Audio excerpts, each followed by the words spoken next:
Hello everyone, আসসালামু আলাইকুম। কেমন আছেন আপনারা? ইফাত কিচেনে আপনাদের সবাইকে স্বাগতম।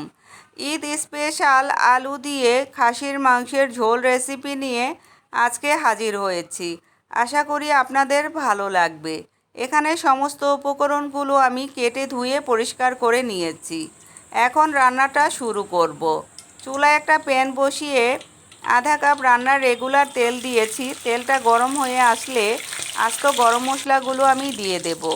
এখানে 2 টুকরো দারচিনি, 3টা এলাচি, একটা তেজপাতা, 3টা লবঙ্গ, 8টা গোলমরিচ ব্যবহার করেছি। মশলাগুলো হালকা ভেজে নেবার পরে 1 কাপ পেঁয়াজ কুচি দিয়ে দেব। তারপরে মিডিয়াম হিটে খুব সুন্দর করে পেঁয়াজগুলো নরম করে ভেজে নেব।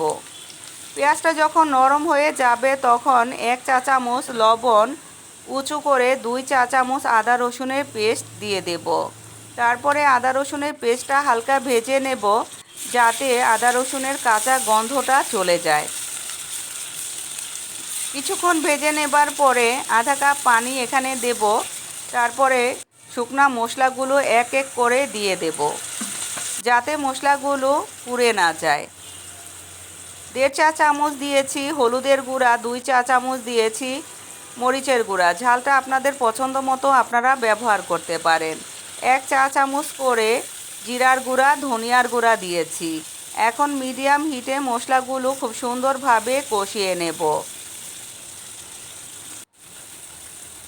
কিছুক্ষণ কষিয়ে নেবার পরে যখন দেখবেন মশলাগুলো থেকে তেলটা সেপারেট হয়ে যাবে তখন বুঝতে হবে মশলাটা খুব সুন্দরভাবে কষানো হয়ে গেছে। ধুয়ে রাখা খাসির মাংসগুলো আমি মশলার ভিতরে দিয়ে দেব। আমি এখানে ফ্রেশ দেখে 1 কেজি খাসির মাংস ব্যবহার করেছি। উল্টে পাল্টে খুব সুন্দর করে নেড়েচেড়ে নিচ্ছি। তারপরে ঢাকনা দিয়ে ঢেকে মিডিয়াম হিটে 10 মিনিট রান্না করে নেব। 10 মিনিট হয়ে গেছে, ঢাকনা তুলে নিয়েছি। এর মধ্যে মাংসগুলো থেকে কিন্তু মোটামুটিভাবে ভালো পানি উঠেছে। এখন নেড়েচেড়ে নিচ্ছি। খাসির মাংসে সাধারণত মাংসের পরিমাণটা কম থাকে, হাড়ের পরিমাণটাই কিন্তু বন্ধুরা বেশি থাকে। মিডিয়াম লো হিটে 20 মিনিট রান্না করে ঢাকনা তুলে নিয়েছি। এখন আবারও আমি নেড়েচেড়ে নিচ্ছি।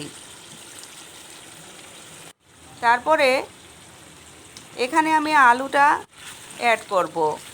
ছোট সাইজের 7-8টা আলু আমি এখানে দিয়েছি। আলুগুলো আস্ত রেখেছি। চাইলে আপনারা বড় সাইজের আলু ব্যবহার করতে পারেন, কোনো সমস্যা নেই। এখন ঢাকনা দিয়ে ঢেকে মিডিয়াম লো হিটে 20 মিনিট আবারও রান্না করে ঢাকনাটা তুলে নিয়েছি। এর মধ্যে কিন্তু মাংসগুলো খুব সুন্দরভাবে কষানো হয়ে গেছে। মাংসগুলো থেকে তেলটা পুরোপুরিভাবে সেপারেট হয়ে গেছে। এখন ঝোলের পানিটা আমি ব্যবহার করব। আমি এখানে 2 কাপ গরম পানি ঝোলের জন্য ব্যবহার করেছি। অবশ্যই গরম পানিটা ব্যবহার করবেন, তাহলে মাংসগুলো তাড়াতাড়ি সিদ্ধ হয়ে যাবে আর তরকারির টেস্ট আসবে একেবারে পারফেক্ট। ঢাকনা দিয়ে ঢেকে মিডিয়াম লো হিটে 20 মিনিট রান্না করে ঢাকনা তুলে দিয়েছি। রান্নাটা কিন্তু আমার কমপ্লিট হয়ে গেছে। এখন এখানে আধা চা চামচ গরম মশলা দিয়ে খুব সুন্দর করে নেড়েচেড়ে মিশিয়ে নেব। আমার রেসিপিটা যদি আপনাদের একটু হলেও ভালো লাগে প্লিজ আমার চ্যানেলটাকে সাবস্ক্রাইব করবেন, লাইক কমেন্ট শেয়ার করে আমার পাশে থাকবেন। ঢাকনা দিয়ে ঢেকে 2 মিনিট রান্না করে গ্যাসের চুলাটা আমি অফ করে দিয়েছি।